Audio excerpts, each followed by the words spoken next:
Okay, so here's the blade blueprint.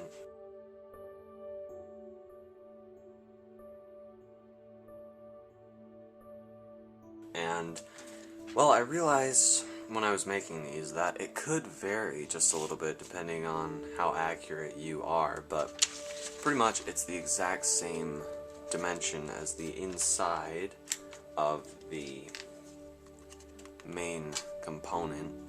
And by the way, I just added this little piece here, 200 thousandths of an inch going up and just over, so it's flush on the top. And so yeah, with the blade, it's going to be 200 thousandths of an inch thick, and the rail will be another 100 thousandths of an inch thick. In other words, just match whatever you have here. Pretty much just a negative dimension. So I'll show you when that is done.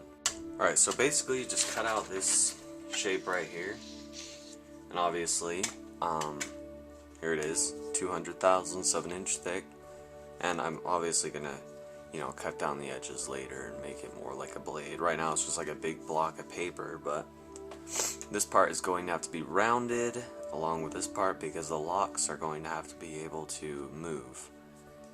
And basically what I'm going to do is make this rail for it really quick. Alright, here's the rail. It's, well, about 190 thousandths of an inch thick because it needs to be able to move, but basically it'll go on the back of this blade, which will let it slide through here, through these two little pieces. But basically I just need to sand this down, make it nice and smooth on the sides, that way it will be able to go through there with as little friction as possible. So this is the lock. I just drew a little tiny picture of it and made multiple copies of it. It basically will go right here, and it will pivot back and forth, touching the rail every time, pretty much like this. See? So yeah, and you don't need exact measurements for this part because it can vary depending on how big you're making this thing. As long as it's able to pivot smoothly with no friction, you're good. So I'm going to cut out a couple copies and glue together 16 layer pieces of these. Alright, so when you have 16 layer pieces of them all stacked up like this, you don't technically have to do it this direction. It's just, well, stronger and a little easier for me because it's, I don't know, it's a little easier. But you can use, like, as a base, you can use like a thumbtack or something to get this to be able to pivot on like that. And basically this will go here, just like this, and be able to move back and forth. Well, obviously it would be pinned into the frame part itself, and the spring would go from here over to here with the little hole drilled there, with like a toothpick or a dowel or something, depending on the size of spring that you use. This part over here is a very, it's really crappy version of what it's supposed to kind of look like. This top component is what unlocks and locks the other lock, allowing the blade to go through. Now obviously I need to, sand down the blade so it's less friction and everything. You can see how it has a hard time. But basically when the lock is here, like this, and it's moved into its locked position, this blade will not be able to move back if that is locked there. Along with when it goes down, which is what this is for, because since it's a sloped surface, it will unlock it when it's going down. So the same thing works for the bottom portion. It won't allow it to go up. So the sloped surface will push this lock inward as well, which will allow this to go forward. Less friction, obviously. So you can see that this kind of fits here in the center between the rails. Obviously it's a little tight still, but you want it to be a little less than this, so it will still slide really smoothly and, you know, work with little wiggle room, if that makes sense. So, yeah, I'll get that working, and then I will show you how to make the locks, or one lock. Okay, here's the sheet that I made a bunch of copies on of the lock. I'm going to cut one out and show you how I did it.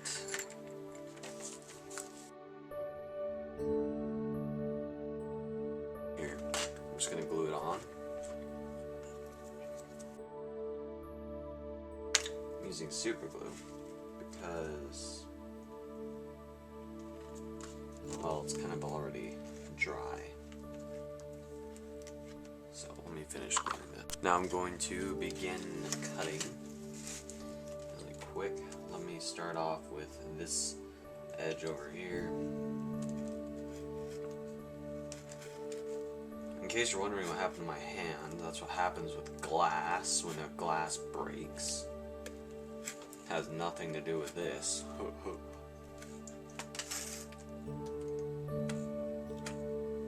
Alright.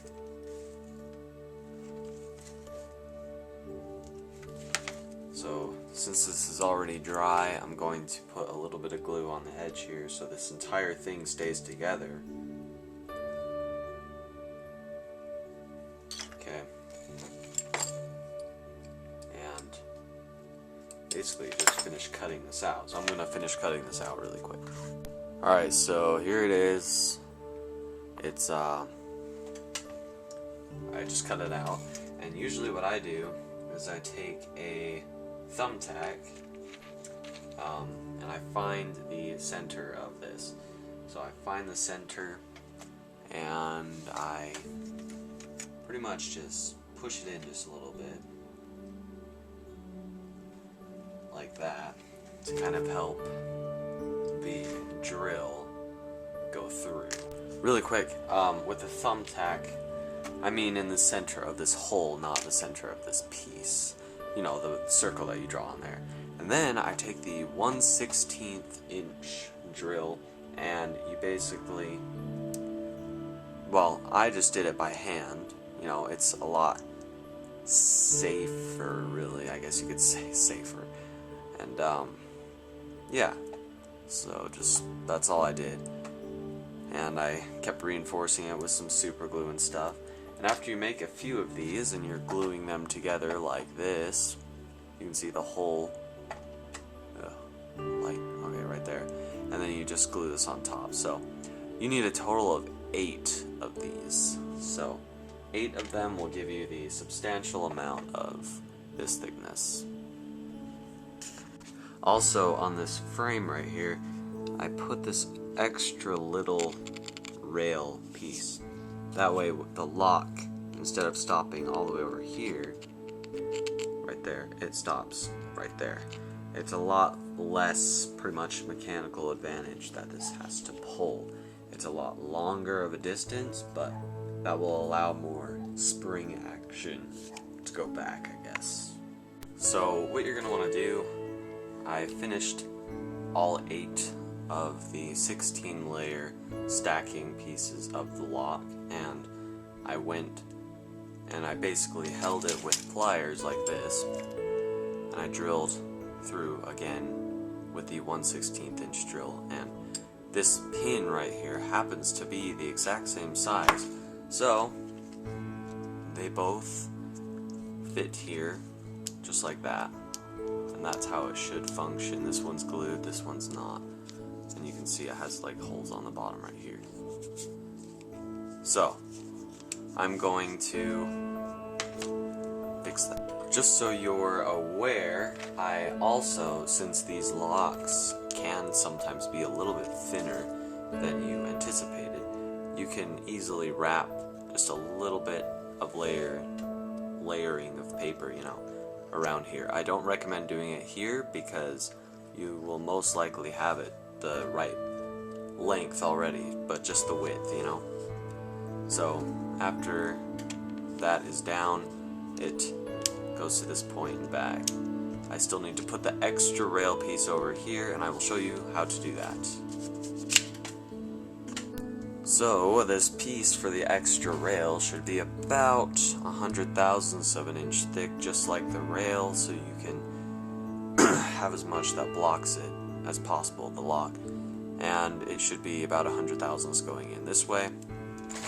So I should be able to basically line it up just like this one and glue it right here. And I will, but I'll do that part off camera. But that's basically where it goes, just like that. Alright, there it is, right here. That extra little rail will